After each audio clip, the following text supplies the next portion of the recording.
Bismillah. Assalamualaikum warahmatullahi wabarakatuh.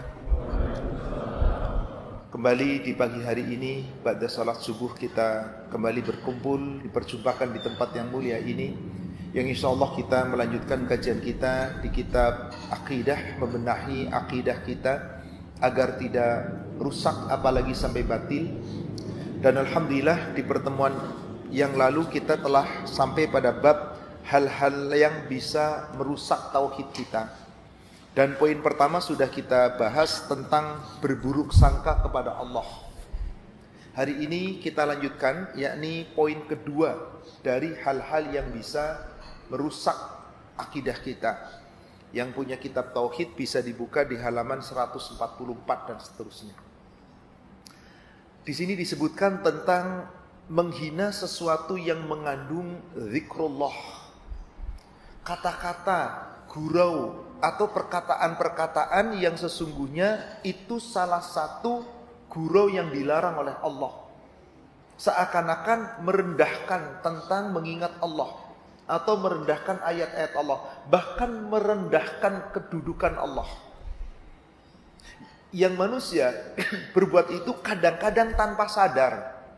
Bahkan sering berargumen dengan lisannya. Tapi kan yang penting kan, masa sih wajib atas orang muslim menghormati kitabullah, sunnah rasulnya, dan tentu saja para ulama, terutama ulama-ulama salaf dan seluruh ulama kaum muslimin. Wajib pula mengetahui hukum tentang siapa yang menghina sesuatu dalam agama atau Al-Quran atau Rasul, agar seorang muslim bisa berhati-hati darinya. Dari perbuatan-perbuatan gurau, canda, kata-kata yang sesungguhnya itu isinya adalah sesuatu yang mengandung pelecehan terhadap zikrullah. Siapa yang menghina sesuatu yang mengandung zikrullah atau Al-Quran atau Rasul dan sunnahnya, maka dia sesungguhnya telah ingkar terhadap ayat-ayat Allah. Karena dia telah merendahkan rububiyah dan kerasulan, dan itu bertentangan dengan tauhid. Dan ini salah satu sifat orang-orang yang munafik, yang ada penyakit di dalam hatinya. Maka di sini penulis meriwayatkan yang nanti ada sebuah hadis sahih dari riwayat Imam Bukhari dan Muslim. Di sini disebutkan tentang ayat At-Taubah ayat 65 dan ayat 66. Di situ Allah Subhanahu wa taala ceritakan tentang kondisi orang-orang munafik. Ketika orang-orang munafik itu berkata-kata sesuatu yang merendahkan Allah dan Rasulnya, yang menghina akidah Islam, meskipun itu hanya di mulut. Maka ketika ditanyakan, kenapa kamu bergurau dengan Al-Quran?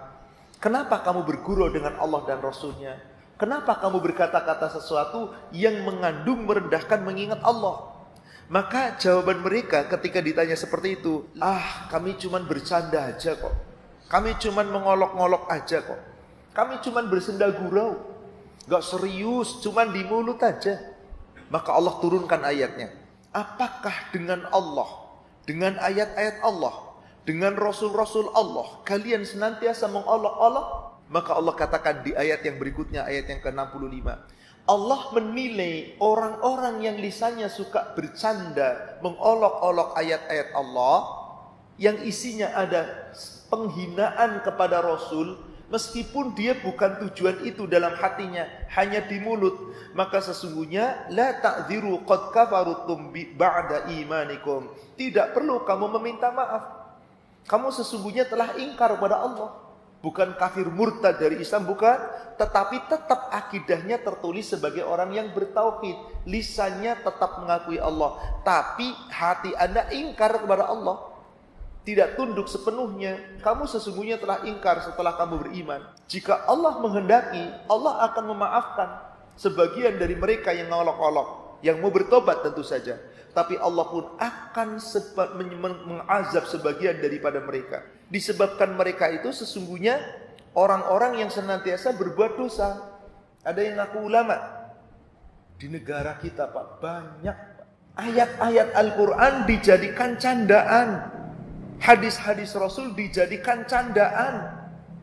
Seakan-akan apa? Seakan-akan ini main-main, cuma di mulut. Maaf, bukankah ada seorang yang dianggap kiai, sebuah ketua partai besar, hadis Rasul jadi candaan? Apa hadis Rasul yang disampaikan? Apabila seorang mayit telah diletakkan di kubur, kemudian apa? Para pengiring kubur itu telah berlalu dan langkah kakinya masih terdengar, maka ruh dipersatukan lagi dengan jasad, kemudian jasad akan didudukan, lalu ditanya oleh malaikat. Apa kata dia?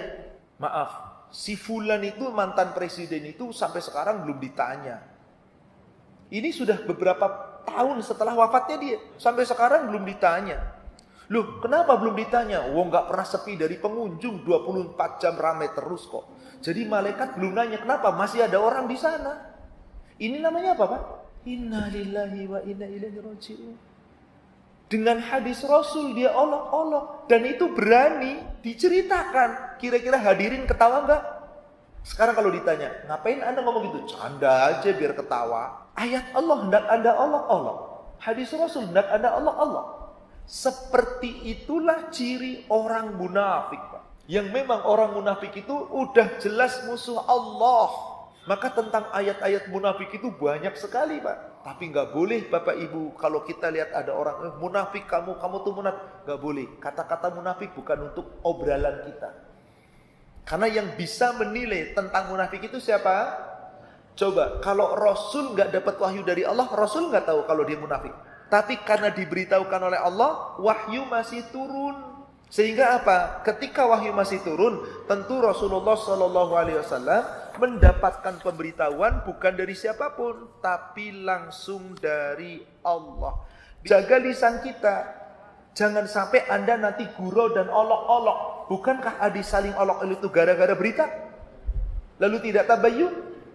Seperti itulah manusia. Na'udzubillah, summa na'udzubillah. Summa na'udzubillah. Maka berhati-hatilah.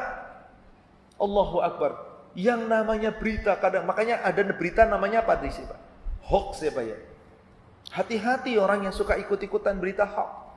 Hati-hati ketika Anda menimpali berita hoax. Bisa jadi mencelakakan diri Anda. Maka Allah perintahkan di surat Al-Hujurat ayat 49 ayat 6, hai orang-orang yang beriman, kalau datang suatu berita kepada kamu yang menyampaikan orang-orang fasik yang belum tentu benar, yang kita nggak kenal siapa mereka, jangan langsung percaya, tabayun dulu. Supaya kamu tidak mencelakakan dirimu sendiri, mencelakakan orang lain, nanti kamu nyesel. Lebih baik jaga, ingat, jaga lisan itu jauh lebih baik. Maka Rasul berpesan, siapa yang benar-benar iman pada Allah dan hari akhir, hendaklah berkata benar atau lebih baik diam. Siapa yang mengolok-olok Allah dan Rasul? Kafir yang di sini bukan murtad ya, Pak ya, tetapi kafir sifat. Jadi dia tetap akidahnya Islam. Kenapa? Kita nggak bisa nilai orang itu munafik sebetul-betulnya. Cuman di lisan yang kita lihat. Selama dia masih sholat, selama dia masih zakat, selama masih bersama orang Islam, tetap akidahnya Islam. Tapi rusak akibat lisannya. Termasuk dalam masalah ini, menghina ilmu agama dan ahlinya, yakni para alim, tidak menghormati mereka atau mencela mereka karena ilmu yang mereka bawa. Bahwalah itu merupakan kekafiran sekalipun tidak bermaksud mengolok-olok dalam arti sebenarnya. Maka Bapak Ibu, salah satu ciri orang munafik itu gampang ngomong, gampang gurau, gampang bercanda, yang kadang canda-canda itu pun penuh dengan dusta. Boleh nggak Pak bercanda, Pak? Boleh. Memang Allah jadikan dunia itu ya candaan. Tapi ada larangan. Canda itu boleh asal tidak dengan dusta. Ini dia. Baik Pak, saya akan tutup saja di sini tentang urusan dusta tadi Pak. Lisan dengan kata-kata nggak cocok. Pak, ketahuilah. Maaf, ini saya sengaja sampaikan biar tidak ada lagi di antara kita perselisihan. Yang mau mengamalkan silahkan, tidak silahkan. Pak, sekarang tanggal berapa? Bukannya 21 Jumadil Awal. Bertepatan dengan 25. Apa yang akan terjadi biasanya di tanggal itu? Kan terjadi perselisihan kan Pak? Kata ulama ini, kiai ini, profesor, doktor ini, nggak apa-apa ngomong. Kiai ini dulu ngomong haram. Sekarang merapat ke sini halal. Ada yang ngomong halal, ada yang ngomong betul apa enggak Pak? Ayo Bapak ikut yang mana? Halal apa haram? Jangan main haram dulu, Bapak cari ilmunya. Kenapa sampai haram? Kenapa ada yang ngomong yang halal? Tapi prinsipnya, ini ngomong haram, ini ngomong halal. Halal, haram, apa namanya? Syubhat. Syubhat itu perintah Rasul bagaimana? Barang siapa yang meninggalkan syubhat, maka bahwa dia telah berselamat diri. Dia telah menyelamatkan dirinya. Agamanya selamat, kehormatannya selamat. Siapa yang datang kepada syubhat, sungguh dia telah mendatangi yang baik. Mari kita dekat. Meskipun sesungguhnya tanggal 25 Desember, orang-orang kafir sendiri nggak yakin kalau itu kelahirannya Yesus. Bahkan dari gereja ortodok mengatakan dusta, Yesus itu, Nabi Isa itu lahir tanggal 25. Nggak cocok dengan keadaan. Tapi anggaplah mereka menganggap tanggal 25 lahirnya Isa Al-Masih, yang dianggap Yesus Kristus putra Tuhan. Lalu selamat Natal, itu apa artinya? Selamat atas lahirnya. Betul begitu Pak? Lalu ada seorang kiai terkenal, profesor doktor terkenal, gak apa-apa mengucapkan. Kenapa? Di dalam Al-Quran juga ada tuh ucapan selamat lahir. Coba bapak-bapak buka suratnya. Jangan sampai kita ikut terjerumus. Silahkan lihat surat Maryam ayat yang ke-30. Apa jawaban Isa ketika ibunya Isa dituduh bahwa ibunya Isa itu pezina? Maka Isa berkata, aku ini hamba Allah, aku ini Abdullah, yang akan datang kepadaku kita, dan aku akan dijadikan sebagai seorang nabi. Kemudian apa kata Isa di ayat ke-31-nya? Allah menjadikanku selalu dapat berkah, diberkahi dimanapun aku berada. Aku diberi wasiat oleh Allah, diperintah akan menegakkan sholat, dan aku diperintah menunaikan zakat selama aku hidup. Lihat berikutnya ayat 32. Dan aku diperintahkan untuk berbakti kepada walidati, kepada ibuku. Kok nggak ngomong wali-walidah ya? Nggak ngomong walidah ini? Memang cuma satu ibu, nggak punya bapak kan? Aku dilarang menjadi orang yang sombong, yang celaka. Nah, kemudian apa kata Nabi Isa? Keselamatan atasku semoga dilimpahkan kepadaku di saat aku dilahirkan, pada saat aku dimatikan, pada saat aku dibangkitkan nanti di hari kiamat. Semoga keselamatan atasku. Ini kira-kira mendoakan atau lagi doa untuk dirinya sendiri? Nabi Isa berdoa untuk sendiri kan? Keselamatan semoga tercurah atasku saat kelahiranku, saat nanti aku dimatikan oleh Allah, saat dibangkitkan. Betul begitu? Oke. Apakah yang mengatakan ini hanya Nabi Isa? Kalau kita lihat ayat ke-34-nya, itu yang berkata Isa bin Maryam, mengatakan semoga keselamatan tercurah atasku di saat kelahiranku, di saat kematianku, di saat aku nanti dibangkitkan. Apakah yang berkata seperti ini hanya Isa? Tidak. Bagaimana dengan Yahya? Coba lihat ayat yang sebelumnya, ke ayat 15. Surat yang sama, Al-Maidah surat Maryam ke ayat 15. Keselamatan, kesejahteraan bagi dirinya pada hari dilahirkan. Ini Yahya. Ini ayat ini dari ayat-ayat sebelumnya. Ketika aku mati, ketika aku dihidupkan kembali. Berarti apakah ini perintah kita mengucapkan selamat? Ya Allah, semoga keselamatan tercurah atasku ketika aku dilahirkan. Tercurah atasku ketika nanti aku dimatikan. Tercurah atasku ketika aku dibangkitkan. Boleh gak kita berdoa seperti itu? Boleh, untuk diri kita. Kapan kita doa? Bukan di hari lahirnya, kapan saja. Kalau di hari lahirnya berarti pada hari mati Anda juga harus ngomong ini dong. Di hari berbangkit Anda ngomong ini dong. Ini kan rangkaian Pak. Orang Islam yang gak paham Quran, ada kiai ngomong gitu ya. Manggut, iya tuh di Quran ada selamat Natal. Loh Yahya, apa Natal? Natal, tapi apakah itu terkait dengan itu? Tidak ada kaitannya. Nah, sekarang ada orang Islam ngomong selamat atas lahirnya Isa. Isa dianggap apa oleh orang Nasrani? Tuhan atau anak Tuhan? Tuhan, sebagai anak Tuhan. Perbuatan Nasrani menganggap Tuhan punya anak itu apa? Coba Bapak buka surat 5, surat Al-Maidah, lihat ayat yang ke-72 Pak.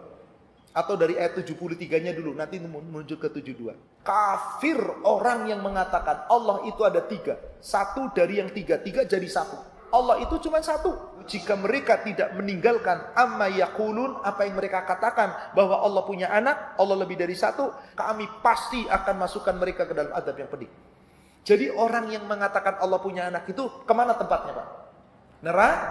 Bisa masuk surga enggak? Coba lihat ayat ke-72-nya. Orang yang mengatakan Masih Maryam itu adalah Isa itu salah satu Tuhan, kafir kata Allah. Nabi Isa ngomong sama umatnya, "Hei Bani Israel, aku bukan Tuhan. Aku bukan anak Tuhan. Sembahlah Allah, Allah itu Tuhanku dan Tuhanmu. Jadi Nabi Isa mengingkari enggak? Gimana tetap dikatakan Nabi Isa anak Tuhan? Berarti apa?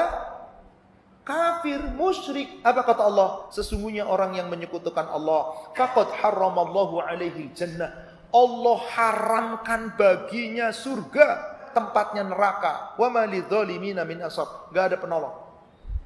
Nah, kita setiap sholat, setiap zikir pagi petang, setiap setelah sholat baca ayat kursi, baca surat apa Pak? Qul huwallahu ahad. Sudah berapa puluh tahun Anda baca itu? Katakan Allah itu tiba-tiba dikotori. Selamat ya atas lahirnya anak Tuhan. Wah, cuma di mulut, hati saya enggak. Mulut mengucapkan, hati menyangkal. Siapa namanya tadi? Ada ngolok-olok ayat Allah. Pernah sadar itu?